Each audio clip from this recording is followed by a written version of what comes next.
You're in the green room with Brian and Dale prior to cash call starting while I get the Facebook Live teed up. Yeah, I'll just give a shout out to Dale. Thank God he makes us go live every week because I guarantee you I'd screw it up and it's a pain in the butt for sure. So Dale, I either volunteered that or I volunteered him for it. I don't know which it was, but it's been great to not have to worry about it. I can tell you that. I think what happened way back in the day was that we needed Tristan to help us, and I think I'm the only one. He showed me how to do it, or I asked him how to do it, and then I just kept doing it. All right. Well, it looks like we are live on Facebook. I don't know if that's what you're Live seeing or on not. Facebook. Lab Code Agents, good to see you. It's Dale Archedekin and Brian Curtis back for another week of Cash Call. Brian and I are both excited. Brian got out his best sports jacket just for you people today, and he's also promoting LCA. So Brian is representing. Good to see you, Brian. Thanks for Good to joining see me you too, again. Dale. So I love 2021. And what I mean by that is not just the last couple of years. You can wear a hat now, and people think it's great. So, I didn't have to worry about my hair, and we're wearing lots of hats where I'm at. I don't know if it's cold where you're at, but I put on one of those stocking caps. I come back in, it looks like my hair just crazy. So I just problem solved. So I know, love it. man. It's now acceptable. I got hair problems too, bro. I understand how that goes.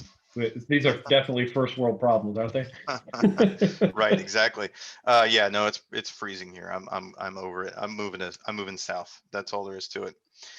So Brian, we had talked in the green room. I have a call that I want to listen to today, and everybody, this is something that has been popping up with several agents that I train, and what I'm running into is, we talk about nailing the intro into your conversation, doing a good job at getting in there, doing your discovery, asking your questions. But what I'm seeing is that with some salespeople, they have this issue where they get a little bit of information from the lead. It sounds promising. It sounds like the lead is going to buy a house, going to move forward, right? Going to do something. But it's just a matter of getting that right house in front of them. And the agent immediately switches over to, I'm going to send you listings. And I know of some properties over here. This is before they get their discovery completed. They get really excited and they're like, oh my gosh, I just have to put the right house in front of this person and they're going to buy something. But here's the reality. Brian and I both know after selling houses for a very, very long time and getting shit on and 6 ways from Sunday, right? Is that there is a lot of things that can go wrong that can cause you to waste your time and not get paid and chase around leads who never do anything and just keep kicking the can down the road. And so when we're teaching agents to do discovery, some of these people, we have to slow down. We have to be like, hold on a second here. You think you have a deal if you just put the right house in front of them. But I think, do we need to ask a few more questions just to see, right, if they're actually going to be doing something in the near future, how realistic it is that they really would do something. If they did find the right thing, when can they get moved on it? Those kind of questions, right, Brian? Yeah, just because I have a level of interest, and I understand because, especially in the last 3 or 4 years, getting somebody on the phone can be challenging. So you're excited just when somebody answers. So great. Now we Right. got somebody on the phone. You And then didn't yell somebody, at me. You're yeah, awesome. yeah, right. F off. All right. Well, crap. I'll dial 25 more times to get another person on there. But the other thing that happens is now we get a little overexcited. Ooh, now they said they're interested in buying a house. Let me send you every house I've got so we can make sure. Here's the thing, you got to go slow to go fast. And what I mean by that is spend an extra 5 minutes with them, making sure you understand, because the worst thing to do, again, this isn't an ISA thing, it's more of an agent who does the ISA and then also goes shows property, or does the ISA part and also goes on listing appointments. Your time, like if I go show somebody a house and it's a complete colossal waste of my time, I didn't waste 15 minutes. I didn't waste 5 minutes. I wasted hours. And we've heard this for years, and you and I agree on this, I think, is like, I'm not a big fan of over pre-qualifying people. Like, I'm not showing you houses until you go talk to a lender. That's never been my philosophy, ever. But at the same point in time, I don't even have a job, and maybe I should not make go show house. Right. Exactly. And I'm extremes. So, Yeah. but it's all about spending the extra 5 minutes. Let me ask you this, and we didn't prep this question, but it's kind of curious for me. Ideally, what would you say the ideal call time is? 1 minute, 2 minutes, 5 minutes, 10 minutes, 15. Where would you say on the average? And I understand it's going to vary from person to person, but on the average. I would say on average, somewhere between 6 to 8 minutes on Okay. average. you've got a solid call where the agent, when an appointment gets set, right? 6 to 8 minutes, generally speaking, in an appointment tells me that we didn't do too much talking. We didn't waste too much time. But is a good amount of time to say we've pretty much we've pretty much done as much pre-qualification as needs to be done, and you have a solid story and I have a solid understanding of you, and I can be confident in that appointment, generally speaking. Cool. I Yeah. would have gone with a similar number. I would have said 6 to 10, somewhere in there. Yeah. Just But if you're getting an appointment like in 2 minutes, then either it's a super hot lead and you didn't do any discovery, which you need to do, or you probably don't have a real appointment, right? And if right. it's So too long, it's like a half an hour, that's not clean. You have a lot of extra crap in that conversation. yeah, and so there's some things you can do, by the way. If you find yourself in this, for those people who are those extremely high eyes. I coached a guy one time, and we were talking about going on listing appointments. And my listing appointment, from the moment I shake your hand until I walk out the door with the signed listing agreement, it's about 45 minutes. I'm fast. I'm in an That's hour. impressive. But this guy was doing 3-hour listing appointments. Why? Because he was such a high eye that he had to talk, had to talk, had to talk. So I never listened to any of his phone calls as far as doing lead generation. But if you're having 15, 20, 30-minute phone calls, be very careful, because Oh, yeah. what you're doing is, first of all, you're boring the people to death. I don't care who you are. And how interesting your story is, how you're boring these people and they don't want to necessarily talk to you again. And if you're on the flip, so here's one of the things that I do for myself. If I find myself going there, I just say, hey guys, I really appreciate it. I need to clean this up. Your time is more valuable than sitting here talking to me all afternoon. So I'm putting it on myself. Hey guys, or guys, I've got about 3 minutes left before my next appointment. So people are okay with that stuff. Just give them a reason besides I'm sick of talking to you to wrap things up. And again, I don't know if you use this or not, but I mean, you're the one who taught me the who, what, why, where, when, and how. I keep that sheet in front of me. Like, look, oh, I got this one, this one, this. Look, I've done my discovery. So what do I got to do? I got to button up and we're done. So be Exactly. careful and have processes for yourself and monitor yourself. Guys, I've had great 45-minute conversations. I'm not saying I've never done one of those, because I have, but those are the exception, not the rule. So take a look at yourself and find out if you're having 2-minute conversations, way too short.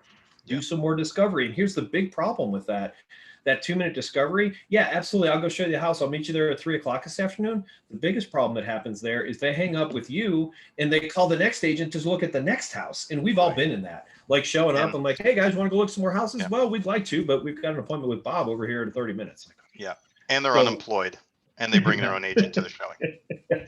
I've never had one show up with their own agent, but that'd be a rough that one. happens. That has happened. That's happened to numerous people who are like, yeah, I'll show you that house on Wednesday. And they don't ask any discovery questions. And that buyer shows up with an agent.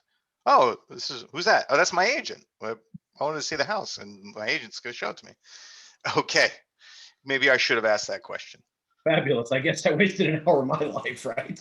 And listen, not to mention embarrassed, right? Oh yeah, it's never happened to me, but listen, I have multiple clients who that's happened to. So it's a common thing. It's like the mistake you only make one time. But seriously, if you make that twice, you need to get a new job.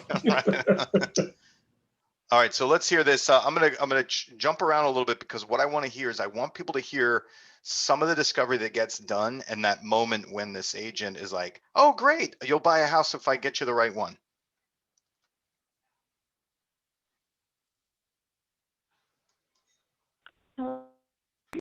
Hello, Rebecca. This is Catherine. How are you doing today? Oh, good. How are you? Doing good. So I saw that you had just registered on my website, so I wanted to quickly reach out to you and thank you. Are you in the market for a home in the next couple of months or so, or are you just window shopping for now? Just kind of window shopping for now. This is the intro that we teach and works really effectively with online leads. I think Let you me guys say use something before you hit. similar. Yeah, Sure. yeah. I actually use the same script. Are you guys looking to make a move sometime soon, or are you just window shopping? I use the same script. It's great. Let me say this about this lady, and this is the first I've heard of this phone call. I don't know what else she's going to do, but I can tell you this: I would talk to this person. She's personable. She does really well. Yeah, so I mean, that's something to think about too, is if you're listening to your own phone calls, do you sound like her? And I'm not saying exactly, but she sounds like someone who's not bored, who's interested in what she's doing. She sounds like someone who's Nice. I don't know a better way to say it. So great job. And obviously she learned her scripts. There wasn't a bunch of ums and da, da, da, da. She's doing a great job, at least in the first 22 seconds. Yep. So. Okay, awesome. It's a really good idea to get a good feel for the market, especially with how crazy it is in Utah these days. Are there any specific areas that you are interested in? Right now, Utah County. Now I'm going to skip forward a little bit. I want to point out to everybody that what we teach is, she asked the window shopping question. When people say window shopping or some variation of it, you don't immediately go to another time frame question, right? i.e., Absolutely. oh, we're just window shopping. Okay, great. Well, when you do buy, when do you think it would be? No, we don't ask another time frame question. That marks you out as clearly a salesperson trying to get a sale. So you'll hear what she did is instead asked one of the 3 safe questions that we teach. One of those safe questions is, what neighborhoods are you interested in? Or are there any specific areas you're interested in, right? That's one of the safe questions. I'll just give everybody the other 2 safe questions of the 3 are, do you currently own or are you renting? Or do you currently live in the area or are you relocating here? Those are 3 very simple current tense, like current now questions that you can ask somebody. It kind of depends on so. Okay, no worries. Utah County's got a lot. We have I feel like we've got a little bit of a specific bedrooms. Okay. At least 2, and they're talking about what kind of house? A garage. Okay. Awesome. Is there anything else you guys were hoping to find in your next house? I totally get that. Yeah. Okay. Yes. Okay. Absolutely. Perfect. Awesome. Well, I definitely have a couple of things coming to mind. Landscaping that's already done. They're finishing the house now. Because I know we won't do it. I totally get that. Yeah. Okay. Yeah. Sounds good. Now, I know a lot of people, depending on if you have kids or if you have dogs, really are looking for like a fully fenced backyard. Is that something you would want as well? Yes. Yes. Okay. Absolutely. Perfect. Awesome. Well, I definitely have a couple of things coming to mind that are already on the market currently. But it's all really going to depend on price range. What price range were you guys hoping to stay under? That was a really great transition into price. Did you hear that? I have a couple of things in mind already that I think are coming to market. It depends on the price. What price range are you thinking? Really good way to transition into that. Oh, you're muted, Brian. I don't know how often you teach this, but learning 4 or 5 transition phrases like that you say over and over and over again makes it, because no one knows that you memorize those. It makes it feel like, and you can literally say that every time. You know what? There might be several houses that I've got several houses in mind that might meet your criteria. With that in mind, what is your price line? Because I want to make sure that they fit into. Perfect transition. I love it. Yeah, absolutely. Now, we're going to quickly hear where she gets stuck in the, oh, you want to buy a house, I'll put a house in front of you. It truly just depends. If my husband gets a promotion, that's a big if. He's up for one, but we'll see. It would be around $450. But if not, we've got for right now, we've got a pretty low budget, which means we're just gonna probably have to go for a fixer upper, which is not my thing, but we're looking at around $350. Okay. All right, now let me give everybody backstory that's listening to this, because we have lots of different people from lots of different markets here. In this market, what I can tell you is that 350,000 in their market is an investor deal. It's a cash purchase. You have to have cash. It can't be contingent on anything else, and it has to be. They sell in one day. If it even makes it to the MLS, right? So this agent knows that, okay? And so if you know that, now we have to focus on, okay, we're talking the difference between 450 down to 350. 350, I know, is not even really going to be reality unless you have a bag of cash and you're ready to pull the trigger right now. Do you know what I mean? So that's an issue. Let's listen to what she does. Okay, perfect. I actually think that that's pretty doable. The market Okay. right now is just super crazy, and homes just go really fast. That's going to be kind of your biggest thing to go over, is that sometimes you'll be like, oh, yep, that house is perfect, and then 2 days later it's gone, right? That's Yeah, really the yeah. biggest hurdle right now, but definitely I think that that's very doable. I'll send over you a list of properties kind of between that range. I'll send you up. Now, here's the thing. I'll send you properties. And she really never goes back into discovery in this conversation. We're at 3 minutes and 45 seconds into the call. Here's what we know about this person is that they're married. They want 3 beds, 2 baths, and a few details about that. Their budget is somewhere between 450 and 350, but that's dependent on her husband getting a promotion. Mhm. That is all we know. That is all the discovery that we know. And what we heard is she then shifts to, oh, I'm going to send you properties. And then from there, it just turns into, I'll send you properties. Have you considered new construction? And she gets into the put a property in front of you mode. And this is what I wanted to point out to everyone. There needs to be a lot more discovery that happens in this conversation. Well, Right, and Brian? here's the absolutely, and here's the thing that here's a real true missed opportunity in my opinion. This lady would have told you the name of her kids, her dogs, the school they went. I mean, they have great rapport.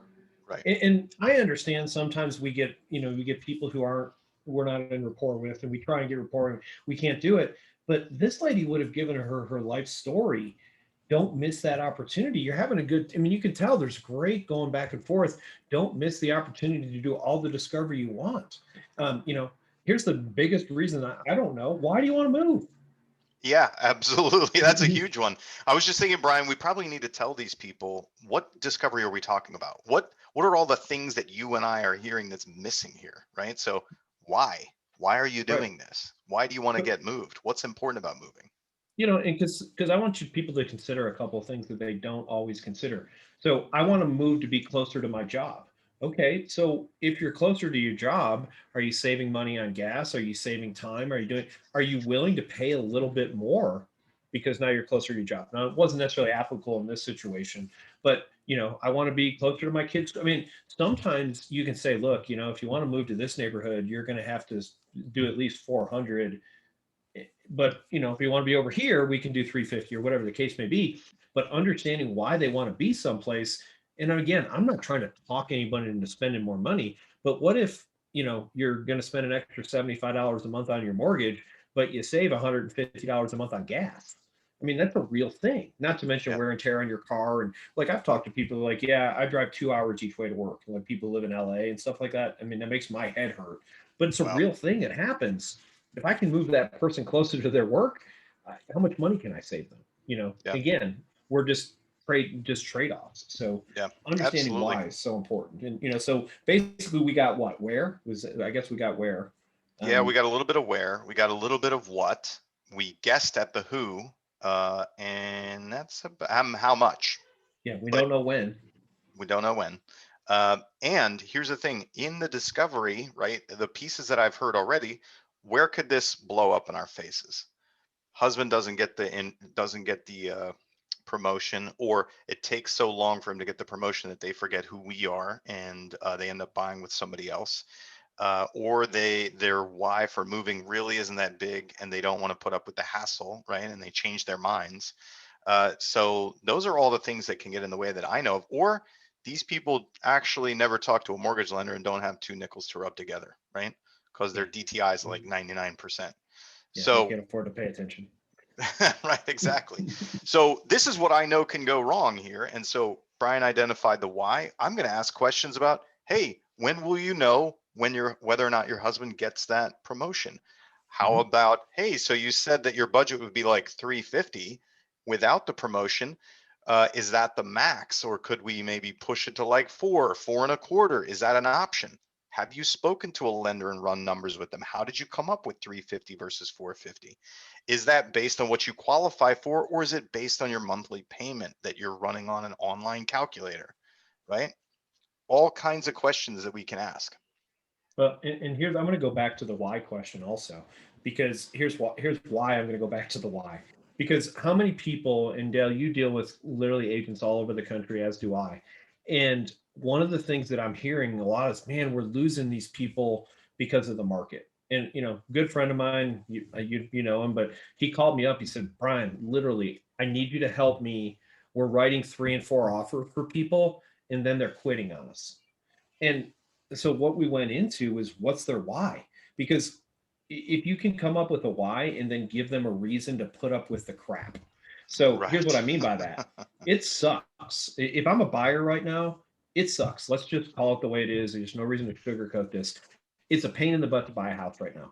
But what's the interest rate? 2.5%. And so, I really want to get moved now to do this. Well, are you willing to put up with the hassle that this market is to get arguably the best interest rate you will probably ever see in your life?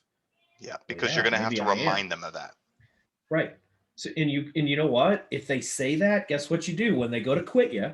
And they will, because they're human beings and they got sick of putting up with all this multiple offer BS. There's a reason Hey, I still have 20 extra pounds on my waist. It's easy to quit.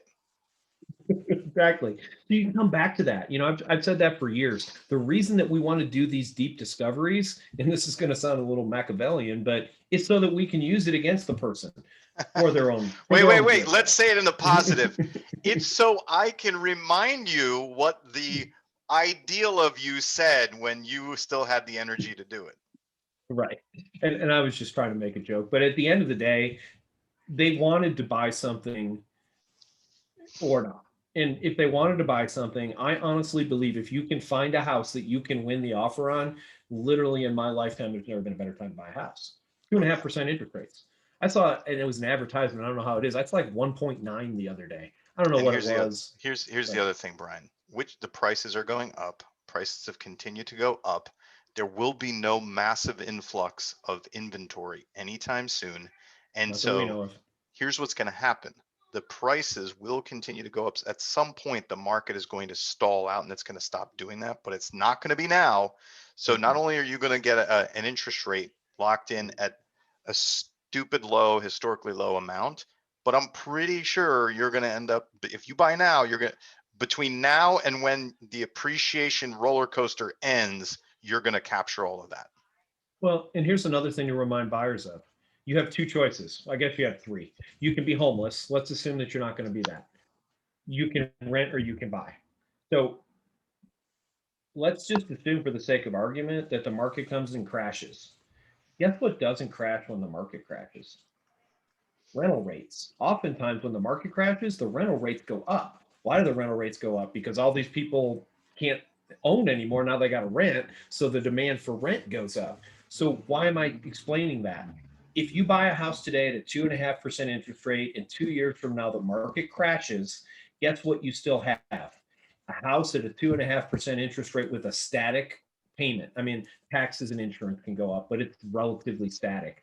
What is going to continue to go up, whether the market crashes or not? Rent. So just something to consider when that's an objection handler for somebody. Just, it's real simple. So I understand that, you're worried that the market might crash. So what's going to happen? Well, what do you mean? So currently you rent a house and you pay $1,500 a month. And right now you could buy that same house for about $1,100 a month. I'm making numbers up. So when the market crashes, do you think rent's going up or down? Well, I don't know. Well, let's think about it. So the market crash, and just walk these people through this and go, well, shit, I guess maybe it's a better time to buy, because buy is a win-win. And the only downside to buying when the market crashes is if you need to sell. Oh, But yeah, besides that, absolutely. there's not really a downside to it. You've created a static situation, and rent always goes up over time, just like mortgages always go up over time. So Yeah, absolutely. Excellent. Well, we got 3 minutes left. I don't know if you can slide a call in. probably not in 3 minutes. I can't Yeah, do anything in 3 minutes. we can, that's fine. In that case, just to recap, making sure that you get the discovery and really matters the most, because here's what happens. That call that we heard, where this agent has no teeth in that person, essentially, right? Yes, they had some good rapport, but guess what? That lead's going to forget who she is, next couple of days, next week, next couple months, because they're waiting on the husband to get that. They're waiting on the husband to get that raise or that promotion. We know that they can't buy at 350 because they don't have a bag of cash. I found out they do have something to sell that they would need to sell. So there's no way in hell that they're going to buy anything in that price range on a contingent deal without cash. So it's not going to happen. She's going to have to keep following up with that lead, but she has no teeth in that lead. What do I mean by that? It's what Brian's talking about using it against them, or you know, getting their why. That's having teeth in somebody, right? When you can say, hey, you wanted to do this because of this reason, and we both know that, and I'm here working on it with you. That's having a seat at the table with somebody.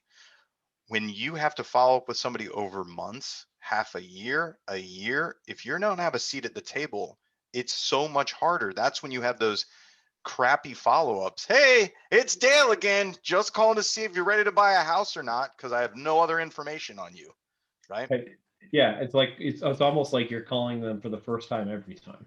Every time, right? And then you're just that annoying salesperson, and your only function is to get out the paperwork when they found something they want to buy. So instead, if you really understand them and you know their why, now you're a coach in their corner, right? Now you're more of a welcomed voice. Now you're more somebody who's memorable and has a seat at the table, as I said.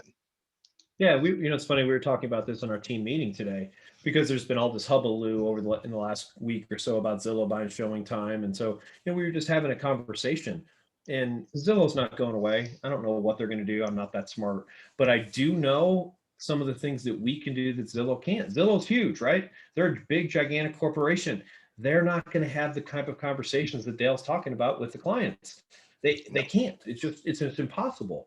No. So, where's our value? Our value is in creating conversations, creating relationships. Our value isn't in the MLS. Our value isn't in finding them a home, unless you're somehow finding off-market properties. But if you're finding a home on the MLS, you're not bringing any value. Those homes are literally on every website in America. So what is your value? Your value is building a relationship, being a consultant, being a coach, whatever words you want to use there. But that is where the money's at. So, and Dale, I put this on the Facebook because I thought it was great, and I've heard you say it before, but I wanted to write it down again. 3 safe questions. I'll just reiterate this, and this is Dale's, and I think they're great. What neighborhoods might you be interested in? Do you currently rent or own, and do you live locally, or are you moving to the area? And you can tweak those slightly, but that's the concept of all those questions. And I love that, because no one's going to get pissed off when you say, "Hey, by the way, do you live locally, or are you moving to the area?" Yeah. What the hell? I mean, that's not a legitimate response there, right? That's never the answer. Let me flesh this out for you also. What I point out to people is those are present tense questions, right? So future tense questions are, when do you want to get moved, right? When do you see yourself in a home? When would you like to go shopping, right?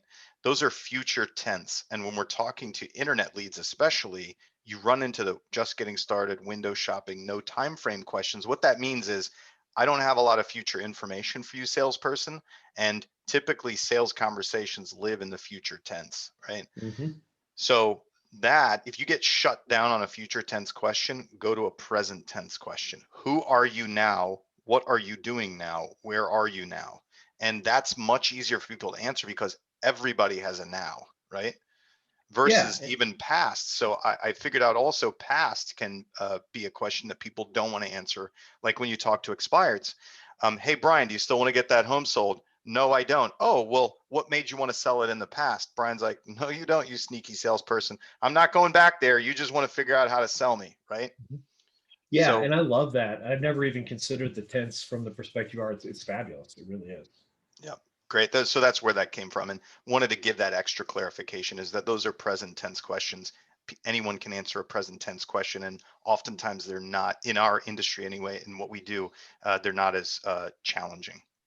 Yeah, and here's something that you guys think about it. I don't know how many people. I teach Tony Robbins basically 6 basic human needs, and need number 1 that he talks about is certainty. And when you start putting people in an uncertain situation, that's future pacing them, right? Hey, when do you want to move? Well, I don't know. I haven't talked to my significant other, and I don't know what my job's going to be. And all it does, literally, for the right person or the wrong person, however you want to look at it, I'm creating stress. Right. And the last thing you want to do is go, every time I talk to Brian, I feel bad.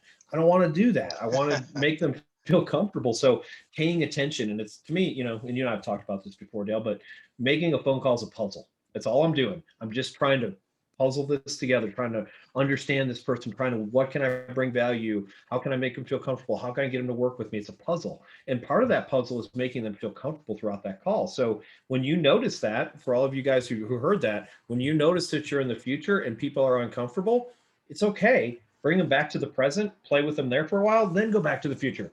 And it works because they're, and I hadn't looked at it from that perspective, but that's what we do. You're uncomfortable, we push you a little bit, come back. Okay, great. We're going to make you uncomfortable again. We're going to bring you back. And, you know, like this lady was never uncomfortable because they had great rapport.